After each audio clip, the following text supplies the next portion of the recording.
Hello दोस्तों, welcome to my YouTube channel Aman Pyaj ji के GS. तो दोस्तों, आज के इस वीडियो में हम लोग देखेंगे एसएससी एमटीएस का जो एग्ज़ाम चल रहा है उनमें दोस्तों बार बार पूछे जाने वाले आपके आर्टिकल से संबंधित आपका जो प्रश्न बनता आया है उसको देखेंगे तथा कुछ और भी प्रश्न को ऐड किए गए हैं जो कि दोस्तों आपका अगले शिफ्ट में पूछे जाने की संभावना है। तो अगर आप इस वीडियो को देख लेते हैं तो दोस्तों आपका 1 से 2 नंबर आपका पक्का है कि आपका बन जाएगा। तो दोस्तों, इस वीडियो का टारगेट आपका 1 के है, तो वीडियो को अधिक से अधिक शेयर कीजिएगा और चैनल पर नए हैं तो चैनल को सब्सक्राइब कर लीजिएगा तथा नोटिफिकेशन बेल को भी ऑन कर लीजिएगा। तो चलिए दोस्तों शुरू करते हैं कि भारतीय संविधान का अनुच्छेद जो राज्यपाल के सभी कार्यकारी शक्तियों से संबंधित है। तो दोस्तों, जो राज्यपाल के सभी कार्यकारी शक्तियों से संबंधित है वो आपका अनुच्छेद आर्टिकल 3 ऑप्शन नंबर 3 आर्टिकल 154 दोस्तों आपका राज्यपाल के सभी कार्यकारी शक्तियों से संबंधित है। एक अनुच्छेद 110 150 कहता है कि संघ के और राज्य के लेखाओं के प्रारूप संघ के और राज्यों के लेखाओं के ऐसे प्रारूप में रखा जाएगा जो राष्ट्रपति भारत के नियंत्रक महालेखा परीक्षक से परामर्श के पश्चात विहित करे। वहीं बात करें 157 की, तो 157 दोस्तों आपका कि राज्यपाल नियुक्त होने की अर्हताएं हैं। कोई व्यक्ति राज्यपाल नियुक्त होने का पात्र तभी होगा जब वो भारत का नागरिक हो और 35 वर्ष की आयु पूरा कर चुका हो। वहीं बात करें 156 क्या, तो 156 के अनुसार दोस्तों राज्यपाल का पदाविधि निर्धारित किया गया है कि राज्यपाल कितना साल तक आपका पद पे रहेगा। अगला है कि भारतीय संविधान के किस अनुच्छेद में कहा गया है कि सुप्रीम कोर्ट रिकॉर्ड की अदालत होगा।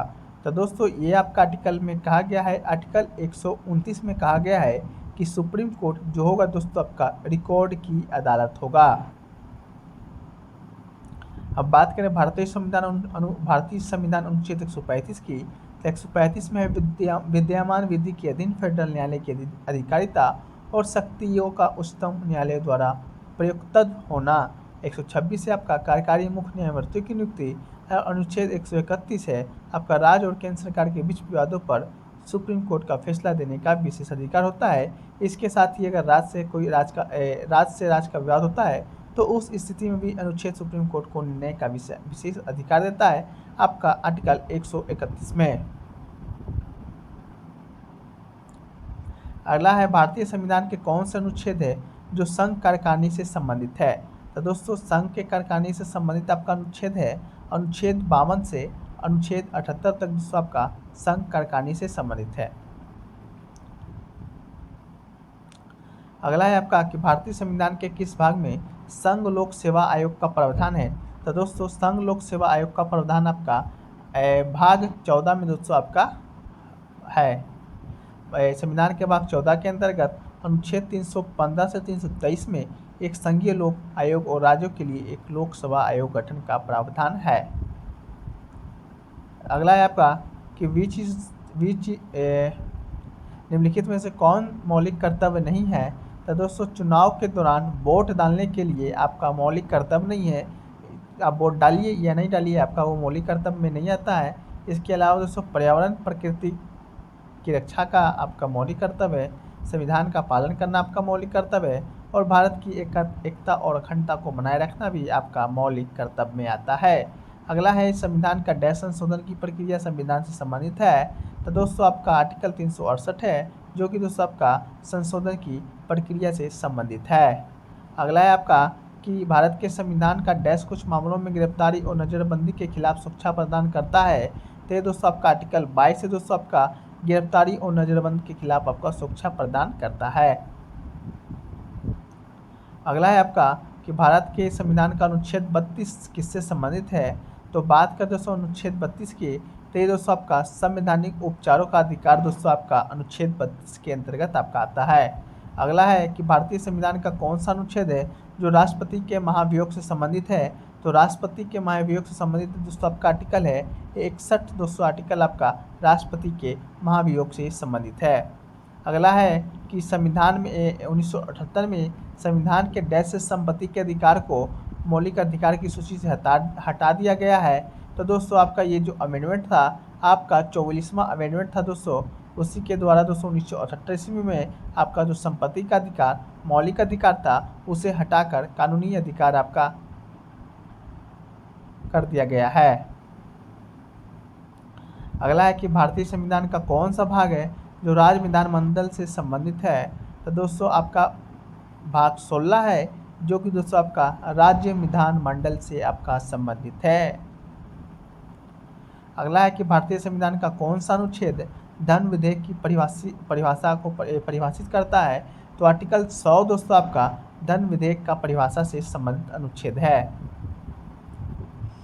अगला है कि भारतीय संविधान का कौन सा अनुच्छेद जो एक उच्च न्यायालय को नागरिक के मौलिक अधिकारों के प्रवर्तन के लिए रीट जारी करने का अधिकार देता है। तो दोस्तों आपका आर्टिकल 226 के द्वारा हाईकोर्ट आपका मौलिक अधिकारों के लिए रीट जारी करने का आपका अधिकार प्रदान करता है। अगला है कि सभी अल्पसंख्यकों चाहे वो धर्म या भाषा पर आधारित हो कि अपनी पसंद के शिक्षण संस्थानों की स्थापना और प्रशासन करने का अधिकार होगा। भारत के संविधान का कौन सा अनुच्छेद इस अधिकार की गारंटी देता है। तो ये दोस्तों आपका आर्टिकल 30 दोस्तों आपका इस बात का गारंटी देता है। अगला है कि भारतीय संविधान का कौन सा अनुच्छेद है जो कि उपराष्ट्रपति के चुनाव से संबंधित है। तो दोस्तों आपका आर्टिकल 66 है, जो कि उपराष्ट्रपति के चुनाव से आपका संबंधित अनुच्छेद है। अगला है कि भारत के पूरे क्षेत्र में स्वतंत्र रूप से घूमने का अधिकार भारत के डैश संविधान के तहत एक मौलिक अधिकार है। तो दोस्तों आपका आर्टिकल 19 है, जो कि दोस्तों आपका अभिव्यक्ति की स्वतंत्रता का आर्टिकल है। उसी में दोस्तों आपका भारत के पूरे क्षेत्र में स्वतंत्र घूमने का अधिकार प्रदान किया गया है। अगला है कि भारत के संविधान का कौन सा अनुच्छेद भारत के राष्ट्रपति के महाभियोग के प्रावधानों के बारे में बात करता है। तो राष्ट्रपति का महाभियोग से संबंधित जो अनुच्छेद है दोस्तों आपका आर्टिकल 61 है दोस्तों आपका राष्ट्रपति का महाभियोग से। आर्टिकल 52 में दोस्तों आपका भारत का एक राष्ट्रपति होगा। ये बात दोस्तों संविधान का आर्टिकल 52 में लिखा गया है। आर्टिकल जो 54 है उसमें राष्ट्रपति का चुनाव, और 56 में दोस्तों आपका राष्ट्रपति का पदाविधि आपका प्रावधान है। अगला है दोस्तों आपका कि भारत के संविधान का कौन सा अनुच्छेद प्रदान करता है कि प्रत्येक भारतीय राज्य में एक राज्यपाल होगा। तो ये जो अनुच्छेद है दोस्तों आपका आर्टिकल जो 153 है वह दोस्तों आपका प्रदान करता है कि भारतीय राज्यों में एक राज्यपाल होगा। इसके अलावा 155 दोस्तों आपका राज्यपाल की नियुक्ति से संबंधित है, 156 राज्यपाल की पदावधि से, और 159 दोस्तों आपका राज्यपाल के द्वारा शपथ या प्रतिज्ञान से आपका संबंधित अनुच्छेद है। अगला है कि भारत के संविधान का डैश युद्ध भारी आक्रमण या सशस्त्र विद्रोह का कारण आपातकाल से संबंधित है। तो ये जो आपका जो आर्टिकल है आपका 352 के तहत दोस्तों आपका राष्ट्रीय आपातकाल से संबंधित आपका अनुच्छेद है, जो कि दोस्तों युद्ध या भारी आक्रमण या सशस्त्र विद्रोह के कारण आपातकाल लगाया जाता है। आर्टिकल 356 में कहा गया है यदि जो राष्ट्रपति है राज्य के गवर्नर से रिपोर्ट प्राप्त होने पर अन्यथा संतुष्ट हो जाते हैं कि ऐसी स्थिति उत्पन्न हो गई है जिसमें राज्यों की सरकार इस संविधान का प्रावधान के अनुसार नहीं चल सकती, तब राष्ट्रपति किसी राज्य में आपातकाल की घोषणा कर सकता है।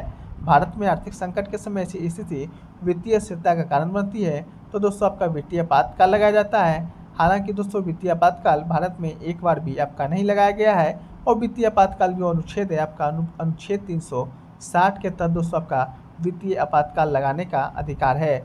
इसके बाद दोस्तों 358 के तहत आपातकाल समाप्त होते ही अनुच्छेद 29 द्वारा प्रदत्त अधिकारों का निलंबन स्वतः ही समाप्त हो जाता है।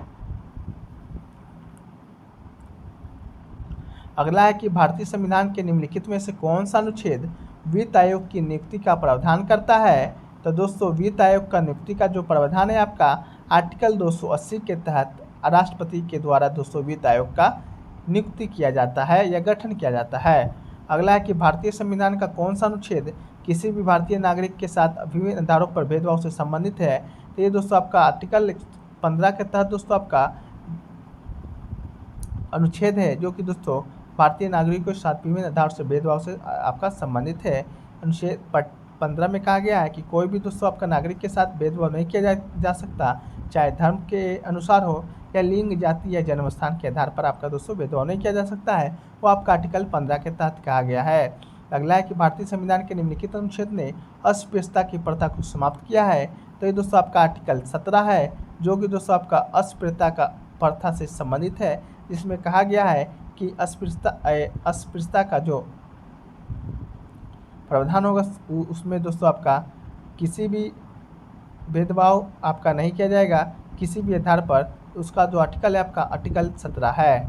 अगला है कि भारतीय संविधान का कौन सा अनुच्छेद है जो कि नियोक्ता को अपने कर्मचारियों की मातृत्व लाभ देने का प्रावधान करता है। तो ये दोस्तों आपका डीपीएसपी में आता है, आपका आर्टिकल 42 के तहत आपका आता है। डीपीएसपी की बात करें तो आर्टिकल 36 से 51 दोस्तों आपका डीपीएसपी के अंतर्गत आपका अनुच्छेद आता है, जो कि दोस्तों भाग 4 में आपका है। अगला है कि भारतीय संविधान का किस अनुच्छेद में पंचायती राज की स्थापना का प्रावधान है। तो दोस्तों पंचायती राज की स्थापना का प्रावधान आपका आर्टिकल 40 में आपका है। अगला है कि संविधान का अनुच्छेद 1 भारत को घोषित करता है। तो दोस्तों संविधान का जो अनुच्छेद 1 है उसमें कहा गया है कि भारत है जो कि दोस्तों आपका राज्यों का संघ है। अगला है कि किस संविधान संशोधन ने मौलिक अधिकारों पर राज्य के नीति निर्देशक तत्वों को प्राथमिकता दी है। तो ये दोस्तों आपका 42वां जो संशोधन था उसमें मौलिक अधिकारों पर राज्य के नीति निर्देशक तत्वों को प्राथमिकता आपका दिया गया है। इसके अलावा है दोस्तों आपका कि संविधान में मौलिक कर्तव्य को किस संविधान संशोधन के द्वारा जोड़ा गया है। तो दोस्तों मौलिक कर्तव्य को आपका 42वां अमेंडमेंट के तहत आपका जोड़ा गया था।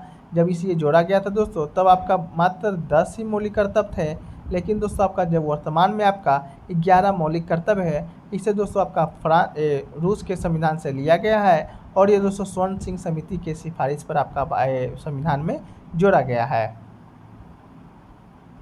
अगला है कि आवेदन करके वित्तीय आपातकाल घोषित किया जा सकता है। तो वित्तीय आपातकाल का जो अनुच्छेद है दोस्तों आपका आर्टिकल 360 के तहत वित्तीय आपातकाल दोस्तों आपका लगाया जा सकता है। हालांकि एक बार भी भारत में आपका वित्तीय आपातकाल नहीं लगा है। अगला है कि भारत के पूरे क्षेत्र में स्वतंत्र रूप से घूमने का अधिकार। तो ये दोस्तों आपका आर्टिकल 19 के तहत दोस्तों आपका भारत में पूरे क्षेत्रों में स्वतंत्र घूमने का आपका अधिकार प्रदान करता है।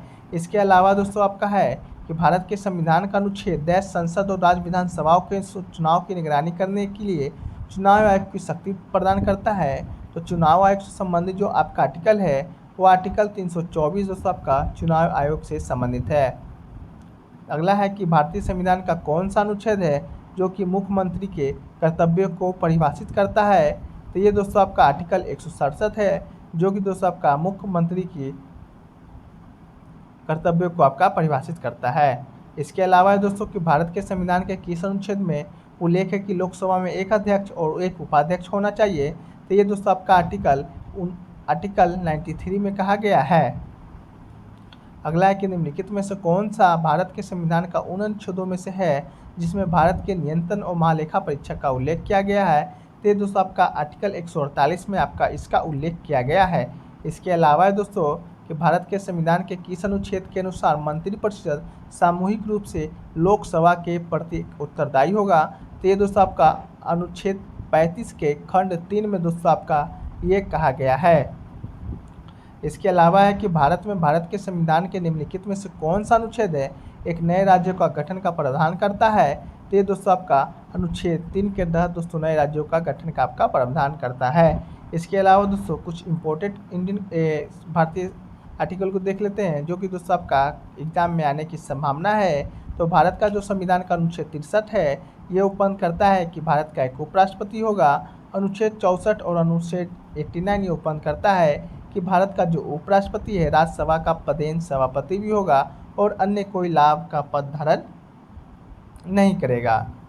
अगला है अनुच्छेद 67। तो अनुच्छेद 67 दोस्तों आपका उपराष्ट्रपति की पदावधि से संबंधित है। अनुच्छेद 66 दोस्तों आपका उपराष्ट्रपति के निर्वाचन से आपका संबंधित अनुच्छेद है। इसके अलावा दोस्तों उपराष्ट्रपति अपने पद की अवधि समाप्त हो जाने पर भी तब तक पद धारण करता रहेगा जब तक कि दोस्तों उसका कोई उत्तराधिकारी अपने पद ग्रहण नहीं कर लेता है। इसके अलावा दोस्तों आपका अनुच्छेद 69। तो अनुच्छेद 69 में कहा गया है कि उपराष्ट्रपति द्वारा शपथ या प्रतिज्ञान प्रत्येक उपाध्यक्ष अपना पदन ग्रहण करने से पहले राष्ट्रपति या उसके द्वारा नियुक्त किसी व्यक्ति के समक्ष निम्नलिखित रूप में से एक शपथ या प्रतिज्ञान करेगा। अगला है आपका भारत के संविधान का अनुच्छेद 123 के अनुसार दोस्तों आपका संसद के सत्र न चलने पर भारत का राष्ट्रपति आपका अध्यादेश जारी कर सकता है। तो राष्ट्रपति का अध्यादेश जारी से संबंधित जो आपका अनुच्छेद है 1, 2, 3 मतलब 123 अनुच्छेद आपका राष्ट्रपति के अध्यादेश से संबंधित है। इसके अलावा दोस्तों भारतीय संविधान अनुच्छेद 126 कहता है कि दोस्तों कार्यकारी मुख्य न्यायमूर्ति की नियुक्ति आपका अनुच्छेद 126 में है। इसके अलावा 214 अनुच्छेद कहता है कि राज्यों के लिए उच्च न्यायालय, प्रत्येक राज्यों के लिए उच्च न्यायालय होगा और प्रत्येक राज्य के लिए एक उच्च न्यायालय होगा। ये आपका अनुच्छेद 214 कहता है। अगला है अनुच्छेद 241। ये दोस्तों आपका संघ राज्य क्षेत्रों के लिए उच्च न्यायालय का प्रावधान आपका अनुच्छेद 241 में है। इसके बाद दोस्तों अनुच्छेद 40 में आपका ग्राम पंचायत के संगठन से संबंधित आपका अनुच्छेद है। इसके अलावा अनुच्छेद 48 है जो कि आपका कृषि और पशुपालन का संगठन से आपका संबंधित अनुच्छेद है। इसके अलावा भारतीय संविधान का अनुच्छेद 76 कहता है कि भारत का राष्ट्रपति भारत के महान्यायवादी की नियुक्ति करेगा जिसकी योग्यता भारत के उच्चतम न्यायालयों के न्यायाधीश के जितनी होगी। तो दोस्तों आपका भारत का जो महान्यायवादी संबंधित अनुच्छेद है आपका आर्टिकल 76 है। इसके अलावा भारत का संविधान अनुच्छेद 110 कहता है कि संसद द्वारा धन विधेयक को पारित करने के संबंध में एक विशेष प्रक्रिया निहित है तथा उसे पारित करने के लिए अनुच्छेद 109 के तहत विशेष प्रक्रिया का प्रावधान किया गया है। इसके अलावा 120 अनुच्छेद कहता है कि संसद में प्रयोग की जाने वाली भाषा आपका 120 अनुच्छेद में आपका कहा गया है। अनुच्छेद 126 कार्यकारी मुख्य न्यायमूर्ति की नियुक्ति से संबंधित है। आपका अनुच्छेद 130 कहता है कि संविधान दिल्ली को सर्वोच्च न्यायालय का स्थान घोषित करता है कि दिल्ली में दोस्तों आपका सर्वोच्च न्यायालय होगा। ये आपका अनुच्छेद 130 में कहा गया है। इसके अलावा 143 अनुच्छेद में कहा गया है कि उच्चतम न्यायालय से परामर्श करने की राष्ट्रपति को शक्ति प्रदान किया गया है कि राष्ट्रपति चाहे तो आपका उच्च न्यायालय से आपका परामर्श विचार विमर्श कर सकता है किसी भी आपका कानून पर। इसके अलावा अनुच्छेद 159 कहा गया है कि राज्यपाल के द्वारा जो शपथ और प्रतिज्ञान लिया जाता है आपका 159 के अंतर्गत लिया जाता है। इसके अलावा अनुच्छेद 222 में कहा गया है कि किसी न्यायाधीश का एक उच्च न्यायालय से दूसरे न्यायालय में स्थानांतरण आपका अनुच्छेद 222 के तहत ही होता है। इसके अलावा भारतीय संविधान का अनुच्छेद 226 कुछ रीत निकालने की जो शक्ति है जो उच्च न्यायालय को प्राप्त है तो दोस्तों आपका आर्टिकल 226 में इसका उल्लेख किया गया है। तो दोस्तों आज का ये वीडियो कैसा लगा कमेंट सेक्शन में बताइएगा। अगर अच्छा लगा हो तो वीडियो को लाइक ज़रूर कीजिएगा तथा अधिक से अधिक दोस्तों में शेयर कीजिएगा। इस वीडियो का टारगेट दोस्तों आपका 1 के टारगेट है तो दोस्तों जल्दी से 1 के टारगेट आप पहुंचा दीजिए क्योंकि दोस्तों इस वीडियो बनाने में बहुत ही मेहनत लगा है। तो चैनल पर नए हैं तो चैनल को सब्सक्राइब कर लीजिए तथा नोटिफिकेशन बेल को भी ऑन कर लीजिएगा। तो मिलते हैं दोस्तों नेक्स्ट वीडियो में। जब तक के लिए जय हिंद, धन्यवाद।